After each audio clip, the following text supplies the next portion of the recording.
MS યુનિવર્સિટીના BCom પ્રવેશમાં 20 લાખના ગેરકાયદે ઉઘરાણાનો આક્ષેપ સેનેટ સભ્ય કપિલ જોશીએ ડીના નિર્ણય સામે ઉઠાવ્યા ગંભીર સવાલો।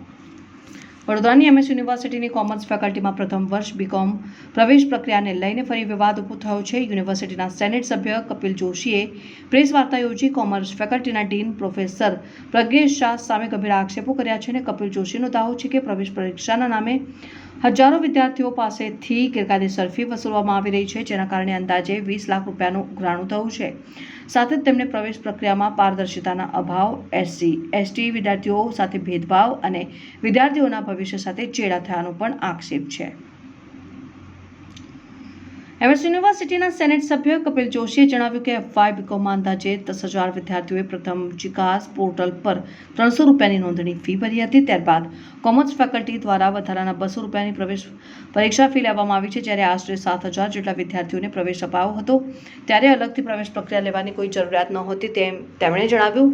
કપિલ જોશીનો આક્ષેપ છે કે આ પ્રવેશ પરીક્ષાના નામે લાખો રૂપિયાનું ઉઘરાણું કરવામાં આવ્યું છે અને અનેક વિદ્યાર્થીઓને યોગ્ય માહિતીના અભાવે પ્રવેશથી વંચિત રહેવું પડ્યું છે। તેમના જણાવ્યા મુજબ ઓનર્સ અને ઓપરેશનલ કોર્સ અંગે પૂરતી સ્પષ્ટતા ન હોવાથી વિદ્યાર્થીઓએ ખોટા વિકલ્પ પસંદ કર્યા અને પરિણામે સારા ગુણ મેળવનારા વિદ્યાર્થીઓ પણ પ્રવેશ મેળવી શક્યા નથી। તેમણે વધુમાં જણાવ્યું કે 45% કરતાં ઓછા ગુણ ધરાવતા વિદ્યાર્થીઓને અરજી કરવાની મંજૂરી ન આપવાનો નિયમ પણ પ્રશ્નો ઊભા કરે છે। ખાસ કરીને SC/ST વિદ્યાર્થીઓ માટે સરકાર અને UGCની માર્ગદર્શિકાનું પાલન કરવામાં આવ્યું નથી। અનામત વર્ગના વિદ્યાર્થીઓને પ્રવેશ પરીક્ષા ફીમાં કોઈ રાહત આપવામાં આવી નથી, જે ભેદભાવપૂર્ણ નિર્ણય હોવાનું તેમણે જણાવ્યું। કપિલ જોશીએ જુલાઈમાં પૂરક પરીક્ષા પાસ કરનારા વિદ્યાર્થીઓને પણ પ્રવેશથી વંચિત રાખવાનો મુદ્દો ઉઠાવ્યો।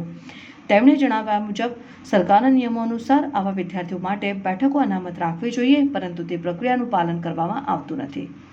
સેનેટ સભ્યએ માંગ કરી છે કે કોમર્સ ફેકલ્ટીની પ્રવેશ પ્રક્રિયાની નિષ્પક્ષ તપાસ કરવામાં આવે, વિદ્યાર્થીઓ પાસેથી વસૂલવામાં આવેલી ફી અંગે સ્પષ્ટતા કરવામાં આવે અને વિદ્યાર્થી વિરોધી ગણાતા તમામ નિર્ણયો તાત્કાલિક પાછા ખેંચવામાં આવે। સાથે જ તેમણે વાલીઓ અને વિદ્યાર્થીઓને પોતાના અધિકારો માટે અવાજ ઉઠાવવાની અપીલ કરી છે। આજરોજ જે પ્રેસ વાર્તાનું આયોજન કરવામાં આવેલું છે તેના મારા મુખ્ય મુદ્દાઓ કે જે બીકોમની અંદર 20 લાખનું જે કૌભાંડ થયું છે એનો અમને સખ્ત શબ્દોમાં વિરોધ છે।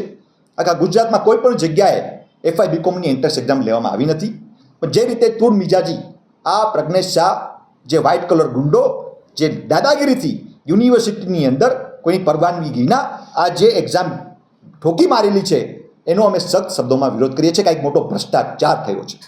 બીજું કે આજે યુનિવર્સિટીની અંદર જે રીતે શેડ્યુલ કાસ્ટ શેડ્યુલ ટ્રાઇબના વિદ્યાર્થીઓને એન્ટ્રન્સ એક્ઝામમાં 45થી નીચે લોકોને ફોર્મ ભરવામાં નથી આવ્યા, એ સરેઆમ UGCનો ગાઈડલાઇનનો ભંગ છે અને ગુજરાત ગવર્મેન્ટની ગાઈડલાઇનનો પણ ભંગ છે।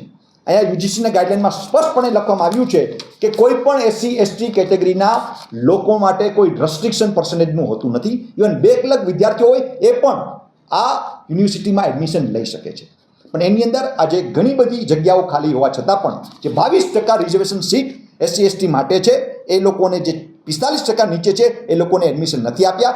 એની સામે મારો સખ્ત વિરોધ છે કે તમે ખુલ્લેઆમ જે UGCનો અને ગવર્મેન્ટનો ગાઈડલાઇનનો ભંગ કર્યો છે તો એ ભંગ કર્યા વિના આ બધા વિદ્યાર્થીઓને એડમિશન મળવું જોઈએ।